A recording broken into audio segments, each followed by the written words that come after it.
Pues aquí estamos nuevamente en la montaña.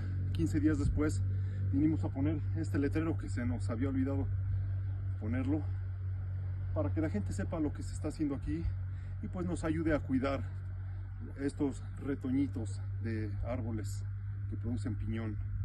Es un patrimonio que se les deja aquí a los ejidatarios, tomando en cuenta que el fruto está tan valorado, el fruto del piñón rosa. Ojalá y estas criaturitas, estos arbolitos, tengan una vida larga, porque pues a todos nos conviene que cada vez hayan más bosques.